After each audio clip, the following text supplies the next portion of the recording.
ओम नमः शिवाय। बोलो शंकर भगवान की जय। आज हम आप लोगों के सामने एक छोटा सा ब्लॉग लेके आए हैं जो कि महादेव के समर्पित है। 12 ज्योतिर्लिंग। 12 ज्योतिर्लिंग लोग जाते हैं, दर्शन करते हैं, लेकिन दर्शन करने से उनके ग्रहों पे क्या प्रभाव पड़ता है कई लोगों को नहीं पता होता है। तो हम शॉर्टकट में आप लोगों को ये सब सारी चीज़ें आज बताएंगे। तो इन 12 ज्योतिर्लिंग में सबसे पहला ज्योतिर्लिंग जो है वो सोमनाथ बाबा की है, जो कि सोमनाथ बाबा का दर्शन करने से चंद्र शांति होती है, और जब चंद्र शांति होती है तो मन शांति होती है। वहाँ पे उन्हें अमृत का प्रतीक भी माना गया है। उनका दर्शन करने के लिए आपको गुजरात जाना पड़ेगा। दूसरे नंबर पे आते हैं मल्लिकार्जुन। मल्लिकार्जुन का दर्शन करने से मंगल शांति होती है, और मंगल शांति होने से आपको जितनी भी बाधा नाशक चीज़ें हैं वो खत्म होती हैं। उनका दर्शन करने के लिए आपको आंध्र प्रदेश जाना पड़ेगा। महाकाल, जो कि मध्य प्रदेश उज्जैन में है, उनका दर्शन करने से शनि की शांति होती है। जब शनि की शांति होती है तो आपको राहत मिलती है। और महाकालेश्वर बाबा का दर्शन करने से कभी भी अकाल मृत्यु नहीं होती है। तो आप वहाँ जाइए और दर्शन करिए। चौथे नंबर पे आते हैं ओमकारेश्वर। ओमकारेश्वर जो है वो राहु शांति के लिए हैं, जो कि आपका रुकावट, किसी भी प्रकार की रुकावट है वो रुकावट को ख़त्म करते हैं। वहीं पे उज्जैन से थोड़ी दूरी पे आप वहाँ पे जाइए, दर्शन करिए। थोड़ी दूरी पे, 1 घंटे की दूरी पे ही है। पाँचवें नंबर पे आते हैं बाबा केदारनाथ। केदारनाथ धाम में आप जाइए, वहाँ दर्शन करिए। वहाँ पे दर्शन करने से आपका चंद्र और शनि दोनों ही शांत होगा। जब चंद्र और शनि शांत होएगा तो किसी भी प्रकार के आपके रोग विकार आपको नहीं होएगा। आप स्वस्थ रहेंगे, तंदुरुस्त रहेंगे। उनका दर्शन करने के लिए आपको उत्तराखंड में जाना पड़ेगा। छठे नंबर पे आते हैं भीमा शंकर। भीमा शंकर का दर्शन करने से आपके पित्त शांत होते हैं। जब पित्त शांत होंगे आपके परिवार में शांति होगी। जब परिवार में शांति होगी हर कार्य मंगलपूर्ण होएगा। वहाँ पे माटेश्वर महादेव के नाम से भी वो जाने जाते हैं।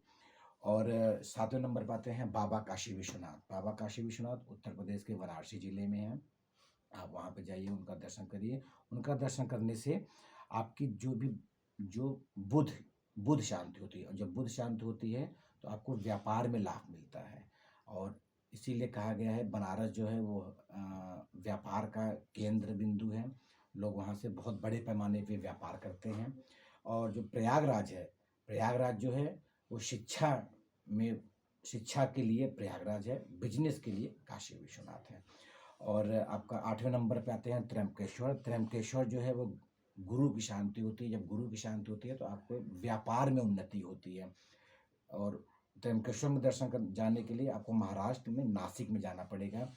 और भारत की आर्थिक राजधानी भी महाराष्ट्र को कहा गया है, जो मुंबई मेन केंद्र बिंदु है, इसलिए वहाँ पे ये आपका व्यापार में लाभ होता है। और 9वें नंबर पे है वैद्यनाथ धाम। वैद्यनाथ धाम में दर्शन करने से आपके पितृ शांत होंगे। जब पितृ शांत होंगे तो परिवार में सबके सुखमय जीवन चलेगा।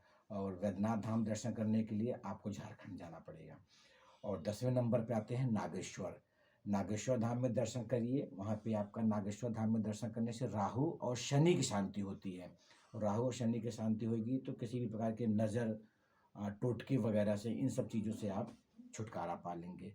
जो कि नागेश्वर धाम को नागों के देवता के भी नाम से जाना जाता है। इसके लिए आपको गुजरात जाना पड़ेगा। और 11वें नंबर पर आते हैं रामेश्वरम। रामेश्वरम जो कि तमिलनाडु में है, वहाँ पे दर्शन करने से कर्म शांति में संकट मुक्ति, किसी भी प्रकार की संकट है आपको वो मुक्ति मिलेगी। वहाँ पे रामनाथ स्वामी के नाम से भी जाना जाता है। और 12वें नंबर पे हैं धूमकेश्वर बाबा, जो कि केतु शांति है। केतु शांति होने से किसी भी प्रकार की भटकाव, आपको इधर उधर कहीं पे भी जाने के लिए जो आपका मन भटक रहा है वो एकाग्र होता है, शांत होता है। उसके लिए आपको महाराष्ट्र में जाकर दर्शन करना होगा। ये 12 ज्योतिर्लिंग है। ये 12 ज्योतिर्लिंग में कई लोग कहीं पर गए हैं, दर्शन किए हैं, कहीं पे नहीं भी जा पाए हैं। जो नहीं जा पा रहे हैं वो केवल नाम ले लें तो 7 जन्मों का पाप दूर हो जाता है। तो आप लोग जाइए, कोशिश करिए, जितना हो सके आप लोग दर्शन करिए और भगवान शिव की आराधना करिए। बोलो शंकर भगवान की जय। हर हर महादेव।